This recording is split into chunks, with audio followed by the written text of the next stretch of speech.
बिल्कुल यहाँ पर ऑफिशियल मॉडल पेपर 2023 के लिए, और ये एसएल यानी नॉन हिंदी वाला है, जो कि 8 क्लास का बुक रहता है आपके लिए, जो मैथिली या दूसरे विषय लिए हैं संस्कृत की जगह, उनके लिए है।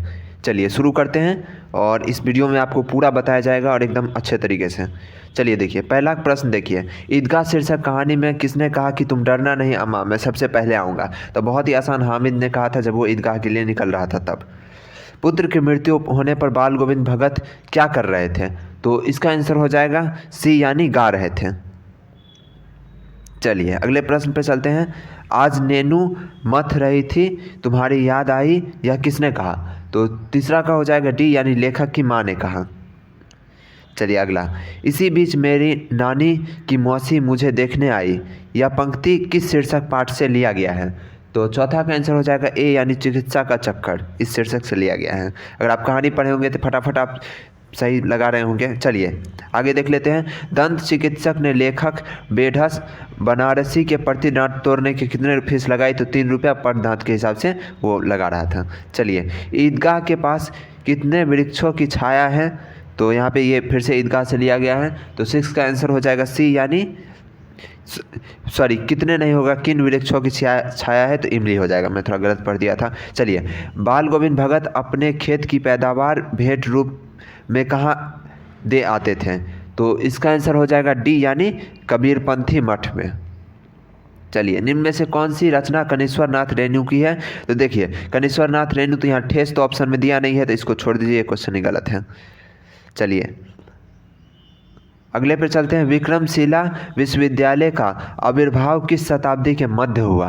तो इसका आंसर हो जाएगा 8वीं शताब्दी के मध्य। आप स्क्रीनशॉट ले सकते हैं जो भी आपको नहीं आ रहा है। अशोक का शस्त्र त्याग शीर्षक पाठ गद्य की कौन सी विधा है? तो अशोक का शस्त्र त्याग ये क्या है, निबंध है कि कहानी है कि क्या है? तो इसका आंसर हो जाएगा एकांकी है। ये क्या है? एकांकी। चलिए, हौसलों की उड़ान शीर्षक पाठ किससे हमारा परिचय कराता है? तो बेटियों की पोशाक से, बेटियों के कष्ट से, बेटियों के विचार से, बेटियों के संघर्ष और उनके हौसले से। नाम ही है हौसले की उड़ान, उसमें बेटियों के बारे में बताया गया है, तो ये डी हो जाएगा, लड़कियों के बारे में। चलिए, हुंडरू का जल प्रताप का पानी किसकी तरह चक्कर काटता है? तो 12 का आंसर हो जाएगा सांप की तरह चक्कर काटता है, बहुत ही आसान है ये तो। चलिए, भैंस से दूध लेना है या कसीदाकारी करवानी है, यह किसने कहा था? तो यह इसका आंसर हो जाएगा भैंस के मालिक ने कहा था। जननायक कर्पूरी ठाकुर शीर्षक पाठ में लिफ्ट के ऊपर कहाँ लिखा हुआ था ओनली फॉर ऑफिसर्स? तो ये न्यायालय में था कि कहाँ था? तो इसका आंसर हो जाएगा सचिवालय में था। चलिए अगला, ठेस शीर्षक पाठ में पंचानंद चौधरी किस टोली में थे? तो 15 का आंसर हो जाएगा ये ब्राह्मण टोली में के। 4 साल से युद्ध होने के बाद भी कौन नहीं जीता जा सका? तो कलिंग नहीं जीता जा सका। चलिए, ईर्ष्या का संबंध किससे होता है? तो धनवान से, प्रतिद्वंदी से, कमजोर से और गरीब से। तो इसका आंसर हो जाएगा प्रतिद्वंदी से। हमें ईर्ष्या उन्हीं से होती है जो हमारे प्रतिद्वंदी है, यानी जो उसी चीज़ के लिए लड़ रहे हैं जिस चीज़ के लिए हम लड़ रहे हैं। जैसे अगर आप ईर्ष्यालु व्यक्ति होंगे तो आपका ईर्ष्या किसी पढ़ने वाले स्टूडेंट से होगा, क्योंकि आप स्टूडेंट हैं, हालांकि ईर्ष्या सही चीज़ नहीं है। चलिए आगे बढ़ते हैं। 18, ईर्ष्या तू न गई मेरे मन से शीर्षक पाठ में किस व्यक्ति के पतन का कारण क्या होता है? मतलब किसी व्यक्ति के पतन का कारण क्या होता है? तो झूठ, चोरी, बेईमानी या फिर सद्गुणों का ह्रास। तो सद्गुणों का ह्रास, यानी अच्छा गुण जब चला जाता है तो उससे उसका पतन हो जाता है। दीदी की डायरी शीर्षक पाठ में 3 जनवरी 97 का दिन कैसा था, यानी 1997 का दिन कैसा था? तो इसका आंसर हो जाएगा 19 का आंसर हो जाएगा आपका डी, पिकनिक का। अब ये जो लाइन लिया गया है ये किस चैप्टर से लिया गया है? तो 20 का आंसर देख लीजिए यहाँ पे, तो इसका आंसर हो जाएगा ए, यानी दीनबंधु निराला से। चलिए आगे बढ़ते हैं। बेटे की क्रिया कर्म करने के बाद बाल गोविंद भगत अपनी पुतोह को कहाँ भेज दिए? तो इसका आंसर 21 का आंसर हो जाएगा बी, यानी मायके भेज दिया। तो देखिए, जो भी कठिन चैप्टर है ना उससे ज़्यादा क्वेश्चन आ रहा है, यानी जो समझने की दृष्टि से ज़्यादा इंटरेस्टिंग नहीं है वो। बाकी ईदगाह जैसा आसान चैप्टर है तो उससे कम क्वेश्चन है। चलिए 22 देखिए, ठेस शीर्षक पाठ में किस दिन चिख की पहली पाँति में 7 तारे जगमगा उठे, 7 रंग के? तो ठेस कहानी से लिया गया है, तो 22 का आंसर हो जाएगा सी, यानी दूसरे दिन। चलिए, संजू स्वभाव से कैसी थी? तो संजू ये तो बहुत ही आसान प्रश्न है, तो इसका आंसर हो जाएगा हंसमुख था, सॉरी हंसमुख थी। सूर्यकांत त्रिपाठी उर्फ निराला के व्यक्तित्व और जीवन के अनछुए पहलुओं का उद्घाटन किस पाठ के द्वारा किया गया? तो एकदम आसान, इसमें कुछ हो ही नहीं सकता, दीनबंधु निराला। तो चलिए आगे बढ़ते हैं। बाल गोविंद भगत शीर्षक पाठ्य साहित्य की कौन सी विधा है? तो 25 का आंसर हो जाएगा बी यानी रेखा चित्र। चलिए, अशोक का शस्त्र त्याग शीर्षक पाठ में किसके महत्व पर प्रकाश डाला गया? तो अशोक का शस्त्र त्याग है तो दान के महत्व पे बिल्कुल नहीं, लालच के महत्व पे बिल्कुल नहीं, अहिंसा के महत्व पे या साम्राज्य विस्तार के महत्व पे? तो अहिंसा के महत्व पे, क्योंकि अशोक शस्त्र त्याग कर देते हैं क्योंकि बहुत ज़्यादा रक्तपात हो जाता है उस युद्ध में। सही संतुलन जीवन के प्रति एक दृष्टिकोण विकसित करने की सीख किस शीर्षक पाठ से मिलती है? तो 27 का आंसर हो जाएगा डी यानी ईर्ष्या तू न गई मेरे मन से, क्योंकि संतुलित जीवन यानी जीवन के बारे में तो हमें यही चैप्टर बताती हैं। चलिए, खेमा शीर्षक पाठ में होटल के पास पिकनिक होने से सुबह शाम ज़्यादा क्या बिकती थी? तो चाय बिकती थी। चलिए, हिंदी में स्वर वर्ण कितने हैं? तो स्वर 11 और व्यंजन 33। आपको याद रखना होगा ये सब चीज़। चलिए 30 नंबर, ख के उच्चारण स्थान क्या है? यानी ख का उच्चारण स्थान आप याद कर लीजिए। संस्कृत में भी, हालांकि आपका तो संस्कृत है नहीं, लेकिन मैथिली में भी आता है और हिंदी में भी आता है, और जो जिसके पास संस्कृत है उसमें संस्कृत में भी आता है, यानी ये उच्चारण स्थान आता ही आता है। चलिए, र का व्यंजन स्थान कौन सा है? तो एक आप लिख के ले लीजिए, एग्जाम में इससे क्वेश्चन आएगा ही आएगा, इसलिए थोड़ा कठिन लग रहा है तो याद कर लीजिए। बचपन में आपको पहाड़ा भी कठिन लग रहा होगा, लेकिन आप याद किए कि नहीं, इसी तरह से इसको भी याद कीजिए। हालांकि पहाड़ा जितना कठिन तो ये है नहीं, समझ रहे होंगे आप। तो र कौन सा व्यंजन है? तो अंतस्थ व्यंजन है। एकाक का संधि विच्छेद क्या होगा? तो इसका आंसर हो जाएगा ए यानी एक और एक, यानी एकाक, एकाएक ऐसे। हरि शब्द कौन सी संज्ञा है? तो हरि देखिए, हरि किसी व्यक्ति का नाम है तो व्यक्तिवाचक, किसी व्यक्ति वस्तु या स्थान के खास नाम को व्यक्तिवाचक कहते हैं। दया की लिंग कौन सी है? यानी दया शब्द की कौन सी लिंग है? तो इसका हो जाएगा स्त्रीलिंग। आप इसको ट्रिक से याद कर सकते हैं। दया तारक मेहता का उल्टा चश्मा में क्या थी? तो फीमेल थी, मतलब स्त्रीलिंग। नहीं तो आप ऐसे उस पे उसकी दया आ गई, तो उसकी दया आ गई, इस तरह से। तो दया क्या है? स्त्रीलिंग है। निम्न शब्दों में तत्सम शब्द कौन सा है? तो तत्सम यानी जो संस्कृत के हूबहू शब्द है। तो देखिए, ओष्ठ क्या है? मतलब संस्कृत का शुद्ध शब्द है। होठ क्या है? तद्भव है इसका रूप, तो संस्कृत वाला यही है ओष्ठ, तो ये हो जाएगा तत्सम।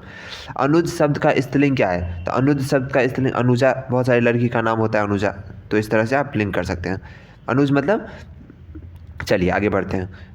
वचन कितने प्रकार का होता है? तो इसको कोई भी बता देगा। वचन 2 प्रकार के होता है, एक वचन बहुवचन, और संस्कृत में पूछे तो इसका 3 हो जाता है, एक वचन, द्विवचन, बहुवचन। आपका तो हिंदी है तो 2 वचन मारिए। चलिए, कारक कितने प्रकार के होते हैं? तो कारक होते हैं कुल 8 प्रकार के। कर्ता ने कर्म को कर्ण से, संप्रदान के लिए अपादान से, संबंध का, कि आपको याद होगा ये। चलिए, नहीं याद कर लीजिए, बहुत क्वेश्चन आता है कारक से। मोहन ने बैल को मारा किस कारक का उदाहरण है? तो मोहन ने बैल को मारा, तो इसका आंसर हो जाएगा 39 का आंसर हो जाएगा बी यानी कर्म कारक। तो कर्ता ने कर्म को, तो बैल को यानी कर्म को, तो इसलिए कर्म कारक हो जाएगा। चलिए, उसने कुछ नहीं खाया किस सर्वनाम का उदाहरण है?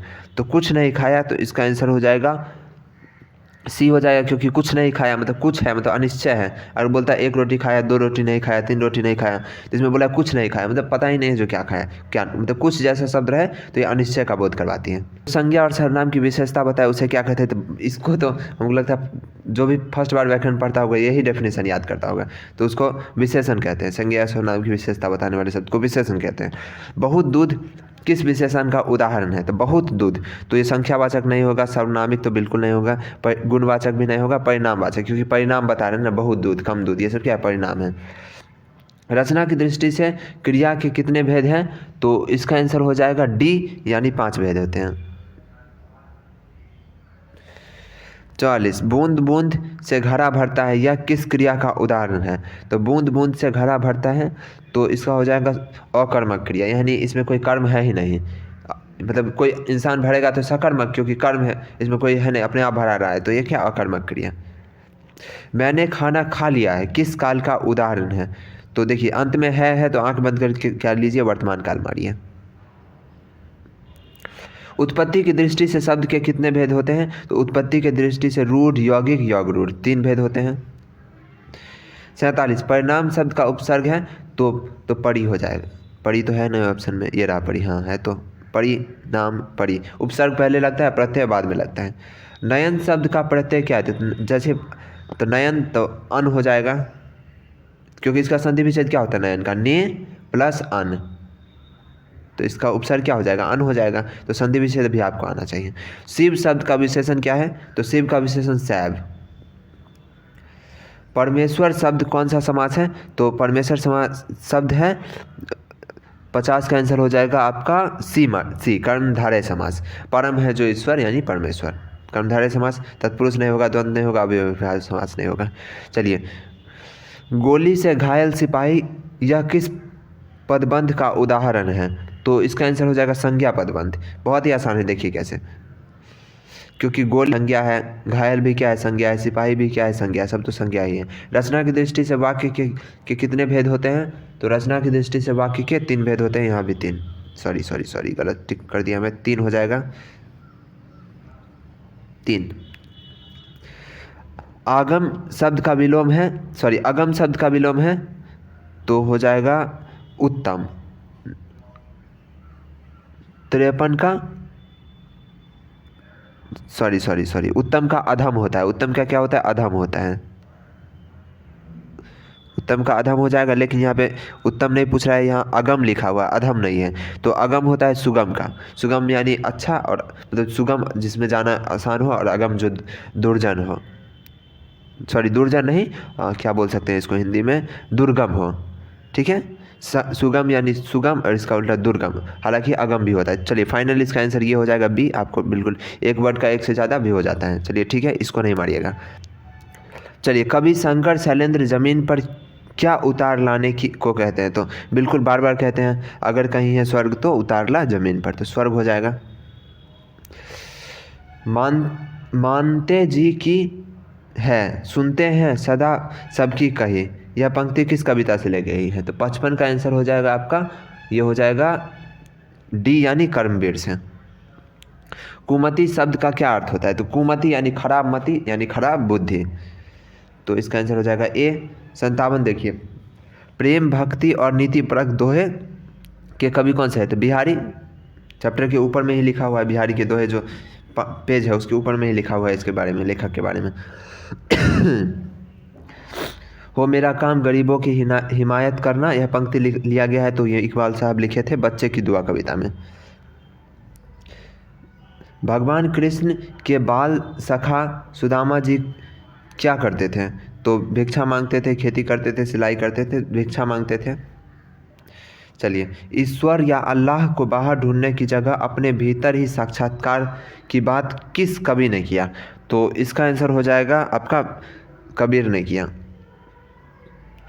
राह भटके हिरन के बच्चे को शीर्षक कविता में राह कौन भटक गया? तो हिरन का बच्चा भटक गया, तो कहाँ गया? तो नन्हा हिरन, राह भटके हिरन के बच्चे को, तो इसमें कौन भटका? देखिए, बच्चा नहीं लिख सकते, क्योंकि बच्चा बोलते हैं तो हमारे दिमाग में किसी इंसानी बच्चे का इमेजिनेशन आता है। तो नन्हा हिरन बोल सकते हैं, क्योंकि नन्हा हिरन यानी ऑब्वियसली नन्हा है तो मतलब बच्चा होगा, तो बच्चा हिरन, इस तरह से सी मार दीजिए, ज़्यादा अप्रोप्रिएट है। चलिए, पीपल शीर्षक कविता में कवि का नाम क्या है? तो पीपल के जितना भी चैप्टर है सबका कवि का नाम आप बिल्कुल याद कर लीजिए, क्योंकि इससे खटाखट बहुत सारा क्वेश्चन आता है। तो इसका आंसर हो जाएगा गोपाल सिंह नेपाली। चलिए, निम्नलिखित में से कौन कविता वंचित लोगों के समृद्धि अवदान की संवेदनशीलता को रेखांकित करती है? तो वंचितों के लिए तो कौन है? तो इसमें खुशबू रचते हैं हाथ, क्योंकि उसमें क्या होता है, बहुत ज़्यादा बच्चे की दुआ नहीं होगा, नहीं यही होगा वंचित। हाँ, खुशबू रहते हैं हाथ में, गरीबों की बात की गई है।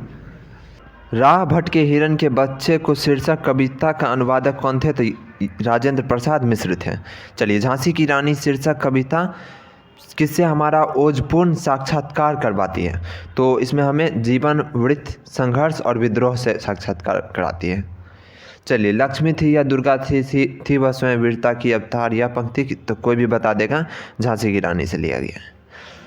खुशबू रचने वाले हाथ कैसी परिस्थिति में रह रहे हैं? तो खुश नहीं है वो, अमीर नहीं है, खुशहाल भी नहीं है, दयनीय उनकी परिस्थिति है, बहुत दया करने लायक परिस्थिति है उनका। बिहारी के दोहे में कनक शब्द का प्रयोग किस अर्थों में किया गया है? तो सोना या धतूरा और सोना के अर्थों में किया गया है। सुदामा चरित शीर्षक कविता में पत्नी द्वारा दी गई चावल की पोटली को सुदामा जी कहाँ छुपा रहे थे? तो काख में छुपा रहे थे। चलिए, यहाँ पे हालांकि गठरी भी हो सकता है, गठरी में, तो देख लीजिएगा आप इसको अपना अच्छा पाठ पढ़ के एक बार फिर से अच्छा से खोज के। मेरे हिसाब से दोनों लग रहा है हमको। चलिए छोड़िए, आगे बढ़ जाते हैं। आप कमेंट कर दीजिएगा, मैं पिन कर दूंगा आपके आंसर को। 70 पे चलिए। वीरानी शब्द का क्या अर्थ है? तो वीरान यानी वीरानी तो सूनी, नहीं, वीरान जंगल यानी सूना जंगल।